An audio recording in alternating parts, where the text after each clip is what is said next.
My name is Julie. I am a woman now, but I want to tell you my story. It is not a happy story. It is not a normal story, but it is my story. I was not born to my parents. I was adopted. I did not know this when I was a child. I found out the truth when I was 14 years old, and it changed my life. My parents could not have children. They were married for many years, but they had no baby. They waited, they hoped, and they prayed, but the baby never came. They were very sad. They wanted a child to love. They wanted a daughter or a son. They wanted someone to call their own. They thought and thought. Then they decided to adopt a baby. There was a woman in our family. She was my father's cousin. She had many children. She had 7 children already. Then she became pregnant again. She did not want another baby. She said, "I cannot take care of one more child." My parents heard this. They went to her and said, "Please give us the baby when it is born. We will raise the child with love." The woman said yes.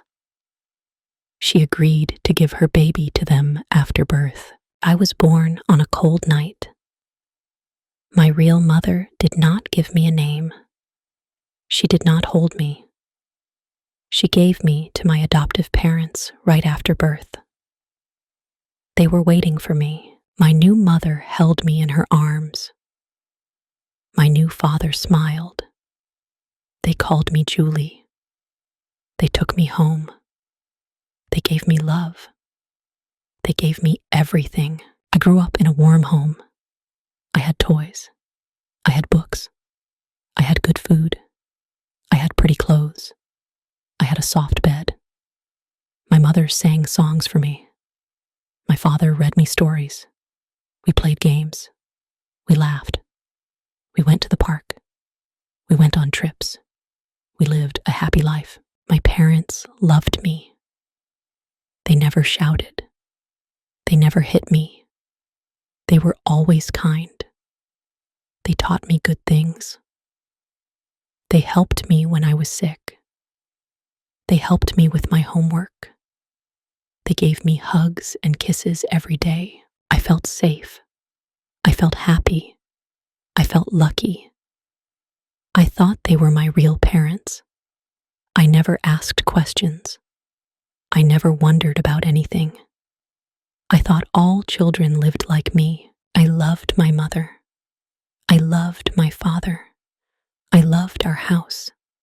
I loved my life.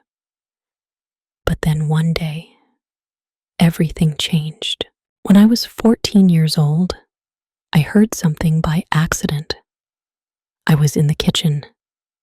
My aunt came to visit. She was talking to another woman. They did not know I was listening.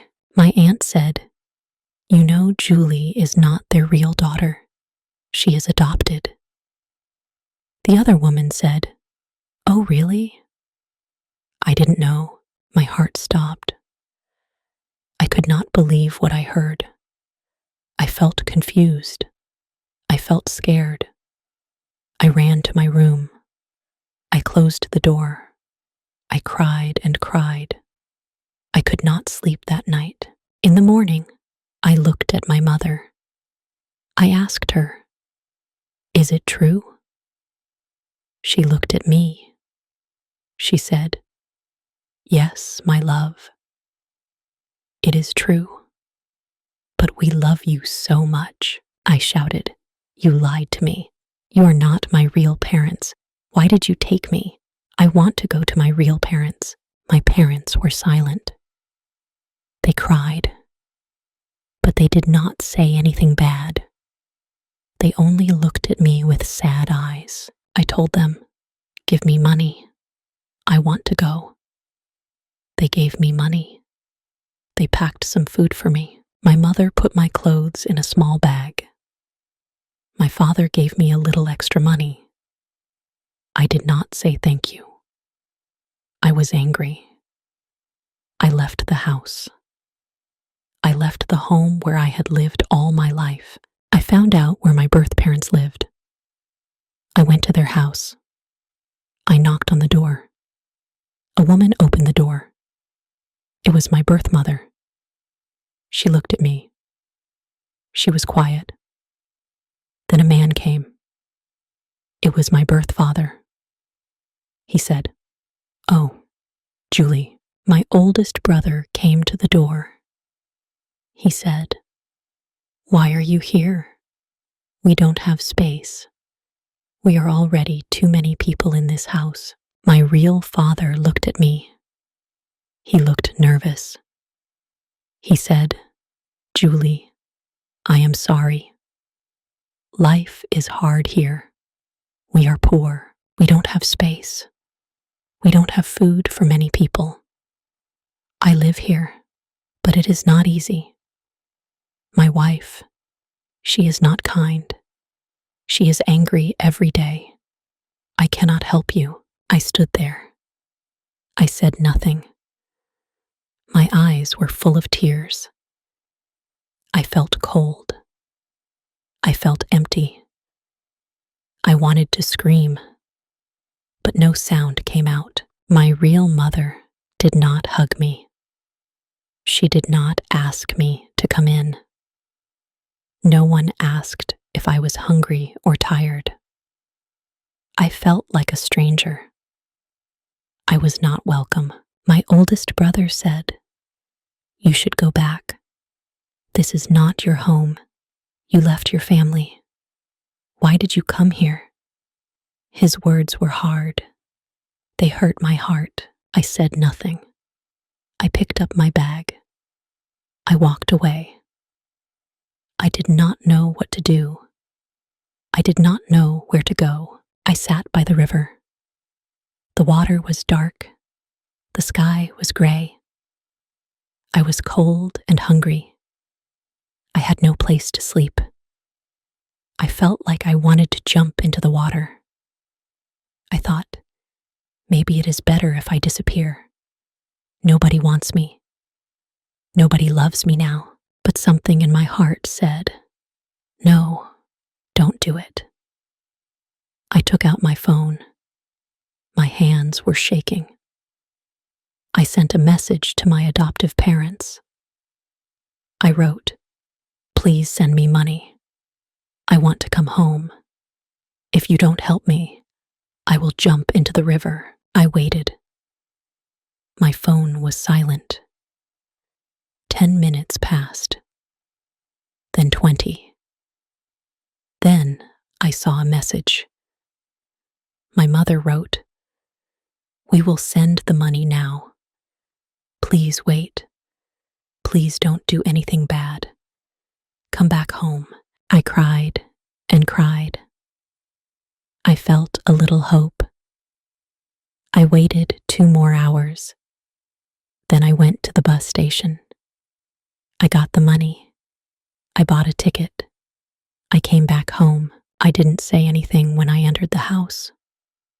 My parents didn't ask anything. My mother hugged me. My father held my bag. We didn't speak. We only cried. They cooked food for me.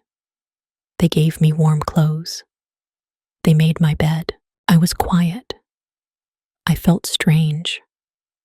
I didn't know what to say. I didn't know how to look into their eyes. I felt shame. I felt pain.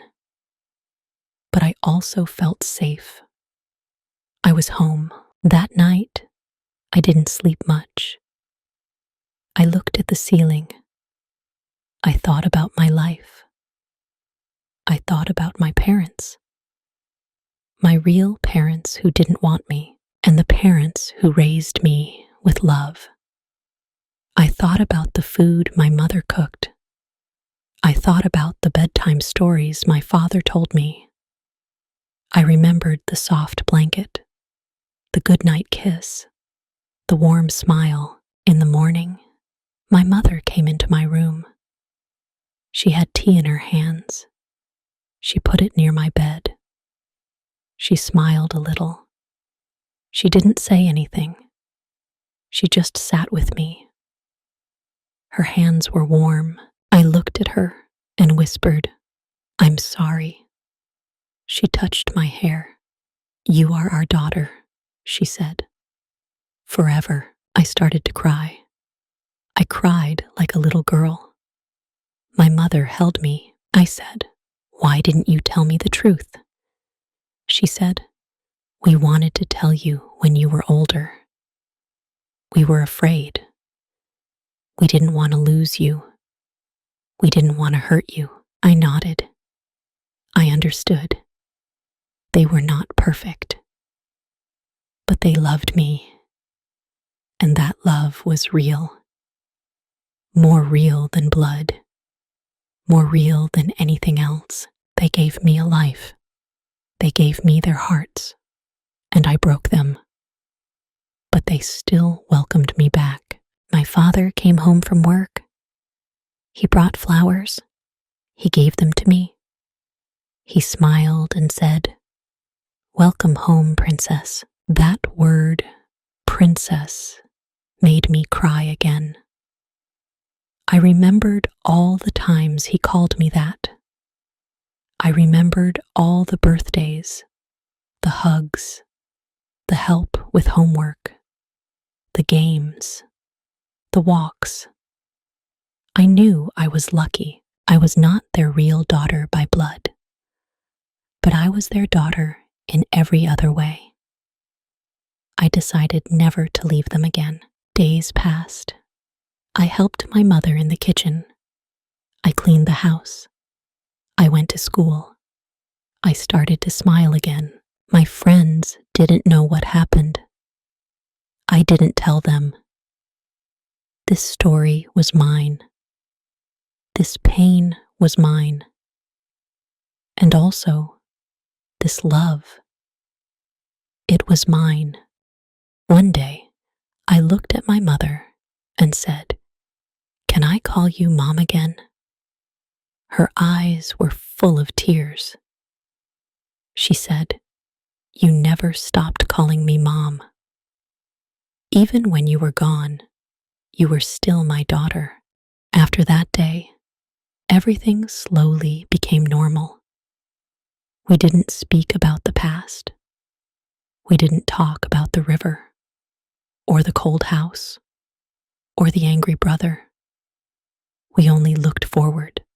We made new memories. We cooked together. We laughed. We went shopping. My father fixed my bike. My mother baked my favorite cake. Life became soft again, but something inside me had changed.